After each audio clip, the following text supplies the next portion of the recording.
Hello guys, next topic వచ్చేసరికి diode resistance. మనకు diode రెసిస్టెన్స్లో 2 types ఉన్నాయి అనమాట, static resistance and dynamic resistance.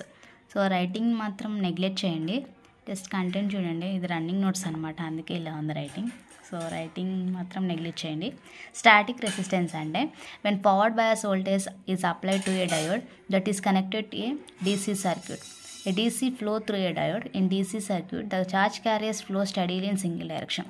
అంటే డయోడ్కి మనం ఫార్వర్డ్ బయాస్ అప్లై చేసామన్నమాట. ఫార్వర్డ్ వోల్టేజ్ అనేది అప్లై చేసినప్పుడు ఆ డయోడ్ అనేది మనం DC సర్క్యూట్ అంటే మనం అప్లై చేసే వోల్టేజ్ అనేది DC అనమాట. అంటే డైరెక్ట్ కరెంట్ అనేది డయోడ్కి అప్లై చేసాం ఫార్వర్డ్ బయాస్లో ఉన్నప్పుడు.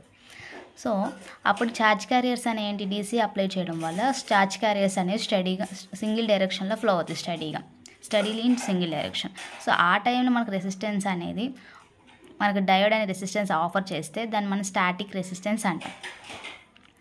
అంటే మనం డయోడ్ని ఫార్వర్డ్ బయాస్లో కనెక్ట్ చేసి దానికి మనం DC సర్క్యూట్ అంటే DC వోల్టేజ్ అని అప్లై చేస్తున్నాం అనమాట. సో దాన్ని మనం స్టాటిక్ రెసిస్టెన్స్ అంటాం. ఆ టైంలో వచ్చే రెసిస్టెన్స్ని స్టాటిక్ రెసిస్టెన్స్ అంటాం.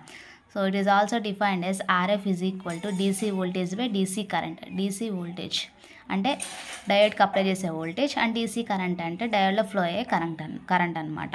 So that's all about static resistance. And next one వచ్చేసరికి డైనమిక్ రెసిస్టెన్స్. సో స్టాటిక్ రెసిస్టెన్స్లో ఏంటి, మనం DC అనేది అప్లై చేస్తాం ఇన్పుట్గా. అండ్ డైనమిక్ వచ్చేసరికి మనం AC అనేది అప్లై చేస్తాం. అంటే ఒక ఫార్వర్డ్ బయాస్ ఉన్న డయోడ్కి AC అప్లై చేస్తే ఆ టైంలో వచ్చే రెసిస్టెన్స్ అనేది మనం డైనమిక్ రెసిస్టెన్స్ అంటాం అనమాట. సో ఎందుకంటే ఈ AC అప్లై చేసినప్పుడు ఆల్టర్నేటింగ్ కరెంట్ అనేది మనకి ACలో positive and negative half cycles ఉంటాయి. సో వాటి వల్ల ఛార్జ్ క్యారియర్స్ అనేవి మనకు స్టడీగా ఫ్లో అవ్వవు. So both forward and reverse డైరెక్షన్లో ఫ్లో అవుతాయి అన్నమాట. చూడండి, బోత్ ఇక్కడ ఉంది, it flows in both forward and reverse direction. అందుకని స్టడీగానే ఫ్లో అవ్వవు అనమాట డైనమిక్లో. సో దీన్ని ఎలా డిఫైన్ చేశారంటే RF is equal to change in voltage by change in current. So static అంటే ఏం లేదు, జస్ట్ DC అప్లై చేస్తాము డయోడ్కి. అండ్ డైనమిక్ వచ్చేసరికి AC అనేది అప్లై చేస్తాం డయోడ్కి. సో ACలో మనకి ఛార్జ్ క్యారియర్స్ అనేవి బోత్ ఫార్వర్డ్ అండ్ రివర్స్ డైరెక్షన్లో ఫ్లో అవుతాయి అన్నమాట. సో ఆ టైంలో వచ్చే రెసిస్టెన్స్ మనం డైనమిక్ రెసిస్టెన్స్ అంటాం. So RF is equal to change in voltage by change in current.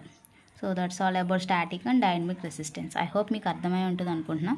Thanks for watching.